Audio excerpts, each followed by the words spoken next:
I took some photographs, everything's fine, and I thought, "Oh, let me get a picture without his hat on." And I reached in, and I took his hat off his head, and Robert came alive. Now, it wasn't like he stood up in the chair and started doing a jig, um, but the energy in the room changed. Mm.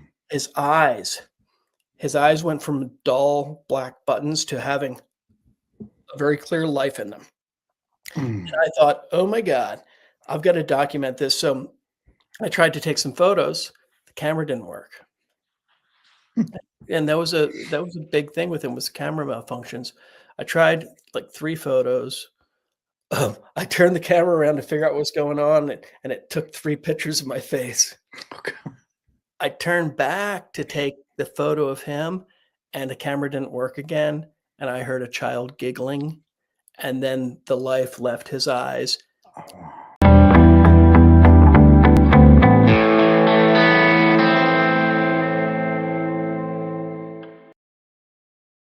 And I thought by realizing that Robert's spirit was the nanny's child, I thought Robert would be happy to know that. And with all this information, that's when I decided, "Oh, I need to write a book and set the record straight on Robert." Um, and then bad things started happening. Mm. Really, really bad.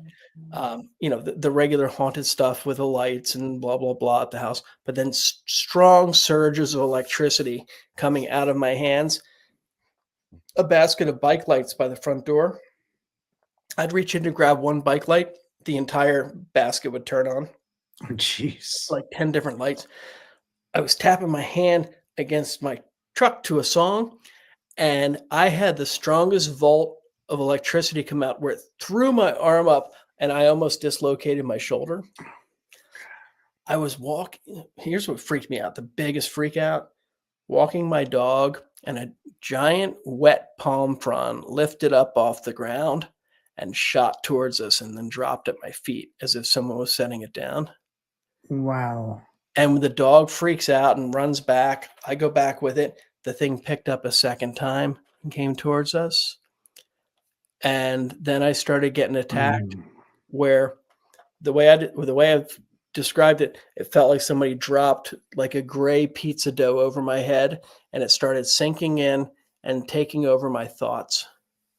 Jeez.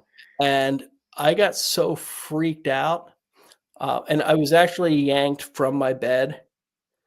And when that happened, it was like, "Whoa," and I yelped. I'm like, "Whoa," and and my wife now, she was we just started dating at that time, but uh, she'd sleep with a sleep mask on, and she heard me yell, and she goes, "What's wrong?"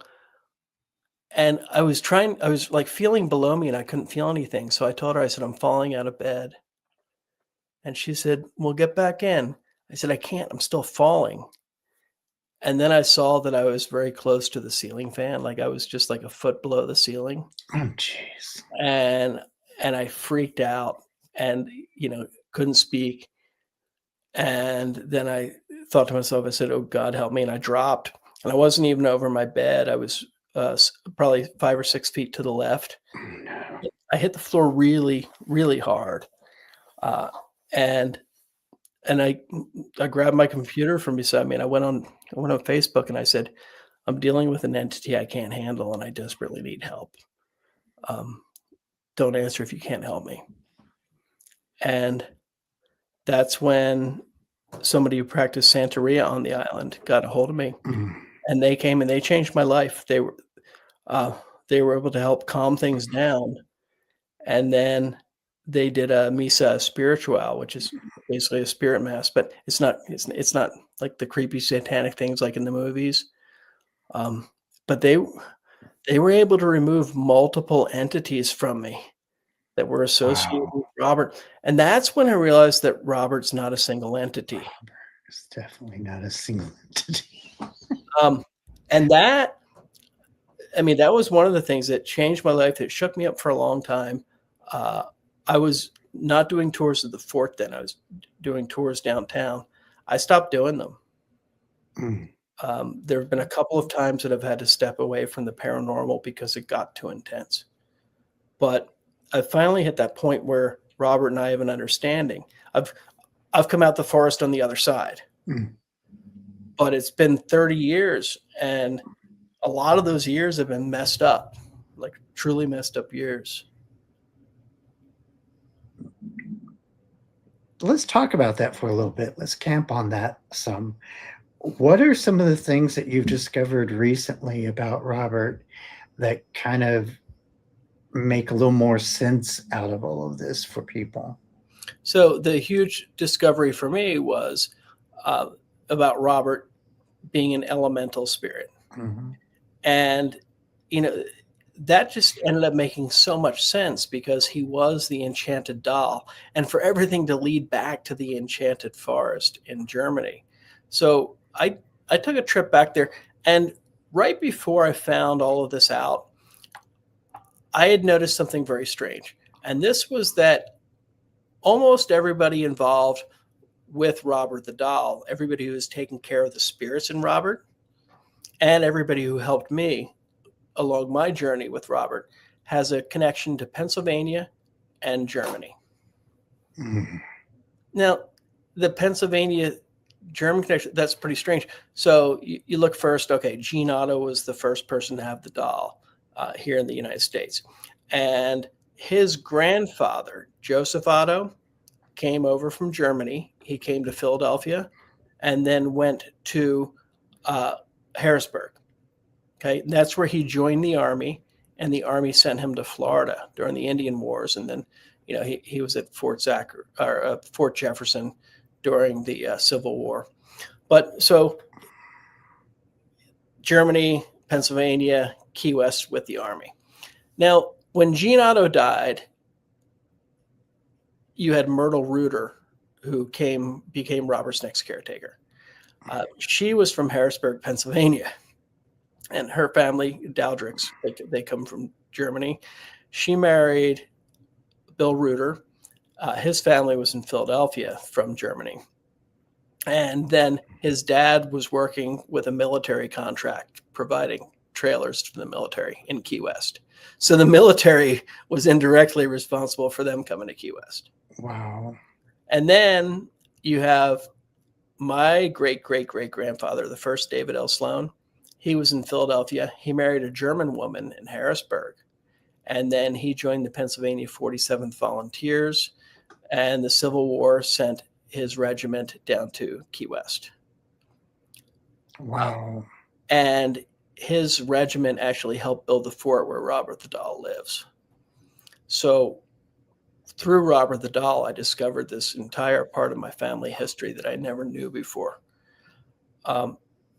But then you look, because pretty much, I don't own Robert the Doll, but I care for his spirits just as Myrtle Reuter did, just as Gene Otto did. So you've got the three doll tenders with that same connection. And then Tom Hambright, who was the historian, who is the reason that I stayed in Key West. I traced him back, Pennsylvania German, Key West. And I came up with about 30 different people with that connection. And when I looked back to the beginning, the first person was my kindergarten teacher, Mrs. Uberseter. And this was in Pennsylvania in kindergarten. And she's the one who started telling me about ghosts. So I called her maybe a year ago. And I said, this is going to sound really weird to you, but you're the key to this. Why did you start telling me about ghosts? And she told this story about how her and her husband had moved into a house in Pennsylvania, apparently built on a Native American burial ground. And she said their first night there, she woke up to the squirrels going crazy behind the wall. And when she got up to see what was happening, she saw this circle of light on the wall with a line going down through it. And she knew there weren't any street lights and thought maybe there was a car, and she put her hand across the window. It wasn't coming from outside. And she thought, oh no, there's a fire behind the wall. She put her hand up against it, and it was cool to the touch. So she woke her husband, and he said, He said, I see it, but I don't want anything to do with this. And she said that the symbol went away and the squirrels got quiet. And then all the haunted activity started. So I looked up that symbol to see what it meant. And the first thing that came up was the Arnsel in Germany. And the Arnsel was a tree that the pagans worshipped. And Charlemagne came and chopped it down to force Christianity on everybody. So he did that. And it's funny because Charlemagne's my 40th great grandfather. Wow. And then, but he did this. And then the first ruler of the Holy Roman Empire was Otto the Great, who Jean Otto and his family often wrote about how they were related, direct descendants of Otto the Great. So all of this kind of took me like, whoa, what's going on here? So there's all this stuff about sacred trees being cut down for Christianity, the Christians building churches on them, Otto the Great.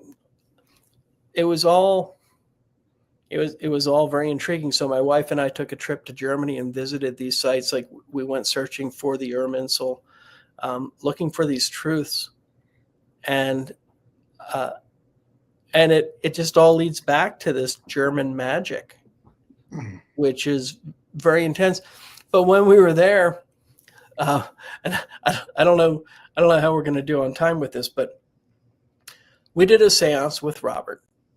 We had a paranormal weekend, and Michelle was there for that. Let's see here. So we did this seance, and I invited the elemental spirit of Robert into a root doll that I created.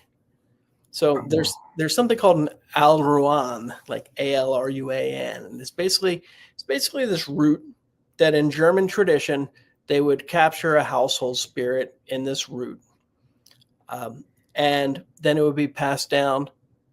Whenever a father died, it would be passed down to his youngest son. And so you had Joseph Otto. When he died, his youngest son was Thomas Otto, the doctor. Thomas Otto, his youngest son was Jean. Jean, well, his only son was Robert.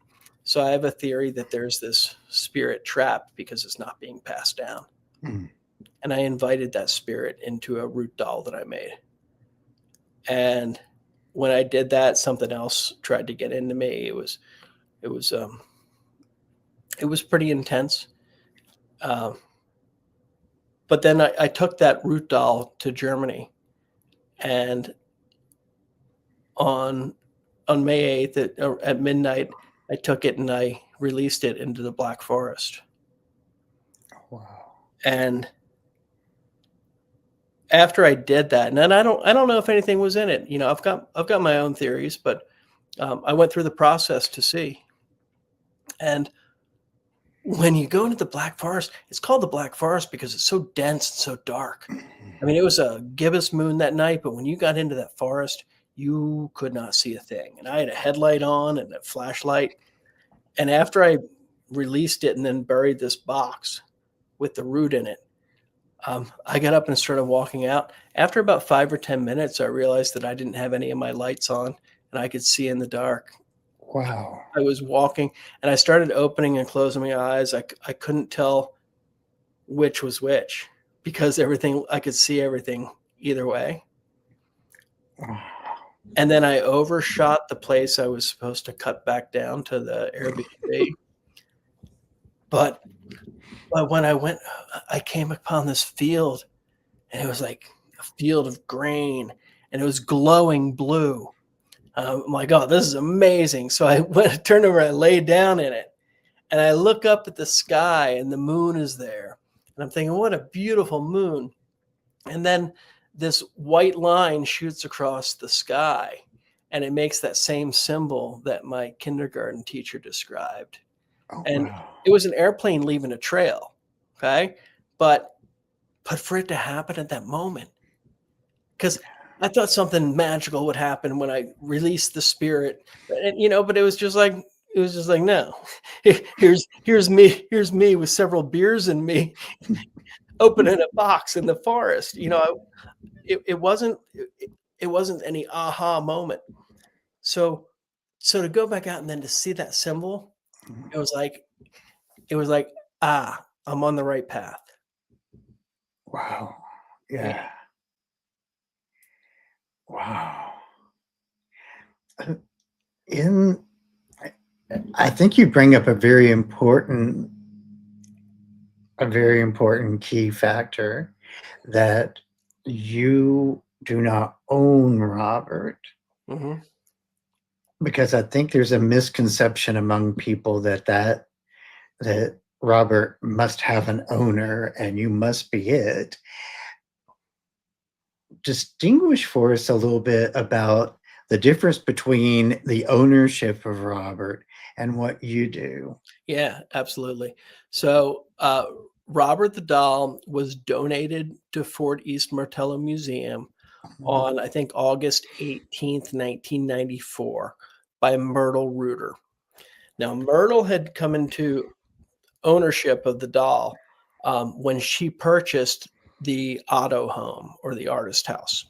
And then she cared for Robert for, well, probably, let's see here, it would have been from like 19 19, yeah, say 1980, a little bit before that, but then up until she donated them. When she donated them, she said, "I never had any problems with the doll, but he tried to lock me in my room. He pushed me in the room and held the door." Um, and uh, and I'm friends with people who knew Myrtle very well and shared a lot of insight on her. So she was an incredible woman, not a crazy woman, anything like that. But so she donated them to the museum. Now, the museum, Gene Otto had helped found the museum. He was a founding member. He had the vision for the fort for what it should be. And I'm guessing that's why Myrtle donated the doll there. It was also really the only Florida or only Key West history museum on the island. But then the museum, ghosts, you think about the 90s. Ghosts, the big shows weren't out yet. Ghosts weren't something that they'd necessarily be wanting to promote. And Fort East Martello Museum, very few people went there. I mean, it was a beautiful, beautiful museum, but open air, leaky roofs, not an ideal place for artifacts. So they didn't keep Robert out. And Robert wasn't the worldwide star that he is today. People in Key West knew about him, but people didn't like talking about ghosts in the early 90s because if you told people that you had a haunted doll, some people were like, oh, cuckoo. I mean, that's just what the vibe was, which is hard to understand if you weren't around then. So, um, so I went and once I saw everything happen with Robert, uh, I asked the museum, I said, well, would you put him on display if I send enough people up here to see him? And you're looking at a place that would get maybe no visitors a day, maybe 2 or 3 people. So I started my ghost tour, and when I'm getting all these people on my ghost tour and I tell them about Robert at the artist house, I say, "Go to the museum, call them, go up there, ask them to bring Robert out." And enough people asked to see Robert that they put him out on display. And they put him in a little case with, like, other Key West characters. It's like the Iguana Man, the Cookie Lady, Robert the Doll. And Wow. and then soon he started, more people started having things happen, and he started becoming more of a star attraction. And then eventually, I mean, a lot of people were going to see him. And then the trolleys started doing tours in town, and they started bringing people up there to see him. And everything exploded. Ozzy Osbourne came down. I was filming with Jack Osbourne for Haunted Highway, and we filmed our spot at Fort East Martello. So I had introduced him to Robert, told him about Robert being there. Um, so that brought Robert back. So I've never owned the doll, but I've been his biggest promoter. Um, I uncovered his history. The museum, they have an obligation to protect their artifacts. And that's what they see Robert as, is an artifact. And so they are charged with no, listen, they're not dummies. They know the stories about Robert. They know the paranormal aspects. But you have to understand, as a art and historical society, their primary objective is to protect the doll. And because I was involved, uh, really before anybody who's there now, but because of my relationship with the doll and my work with the doll, we collaborate.